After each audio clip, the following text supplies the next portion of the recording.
Each financial crisis is different, yet they all feature financial institutions making promises they can't keep. This is a sure bet. My strategy beats the market. This loan is AAA. Our capital's adequate. Your money's safe. Don't worry. Well, we're worried.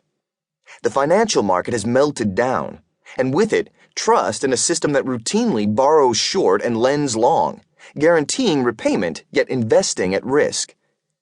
It's a system virtually designed for hucksters, with limited liability, fractional reserves, off-balance sheet bookkeeping, insider rating, kickback accounting, sales-driven bonuses, non-disclosure, director sweetheart deals, pension benefit guarantees, and government bailouts.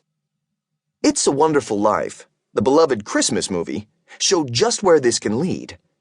An otherwise honest banker, George Bailey, played by Jimmy Stewart, confessing to a mob of angry demand depositors that, in fact, he'd lied, that Bailey Savings and Loan can't return all their money on demand.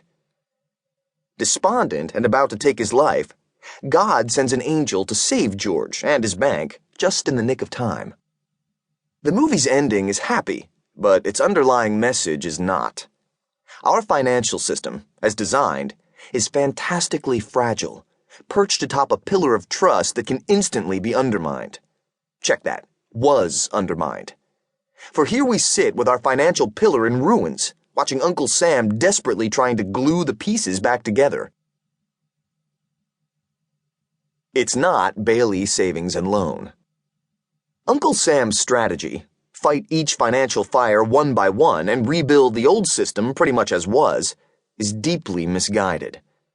It treats the symptoms, not the disease, and will leave us financially and fiscally weaker.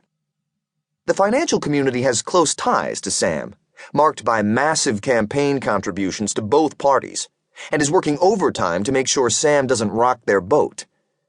Their mantra is, the financial crisis was caused by a housing bubble, spurred by the Federal Reserve's low interest rate policy and lax regulatory oversight. The system is fundamentally sound and critical to our economy. We haven't seen anything like this in 80 years. Yes, some bad apples took on too much leverage, but trust us. We're doing God's work. We'll make sure it doesn't happen again. We bankers know what we're doing, and our financial judgment is critical for allocating credit and choosing investments. The notion that bankers know what they're doing or can keep this from happening again is risible, given everything we've seen.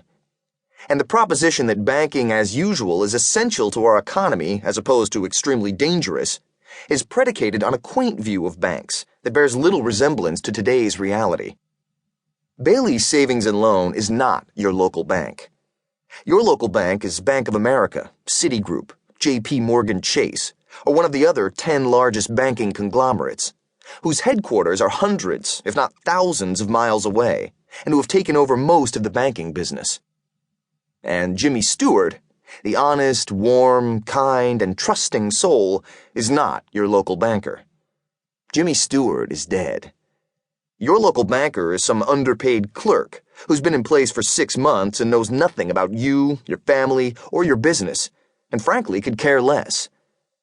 His job is not to apply personal knowledge in deciding to lend you money or call your loan. His task is to plug your credit rating, income, loan request, appraisals, and other data into a computer and tell you what the computer tells him, namely how much you can borrow and at what rate. Our bankers are desperately attached to the current system for good reason. It lets them socialize risks and privatize profits. Socializing risk means having the public take the hit when things go south. Privatizing profits means earning big fees in normal times when the economy generates positive and high returns on investments. This is by no means to suggest a conspiracy of bankers, but rather to point out that bankers, like members of other professions, are self-interested and have managed to set up a system that works for them, even if it doesn't work for the country. Nor do I imply that bankers as a group lack financial judgment, integrity, or a social conscience. Most are fine people doing their best by their clients.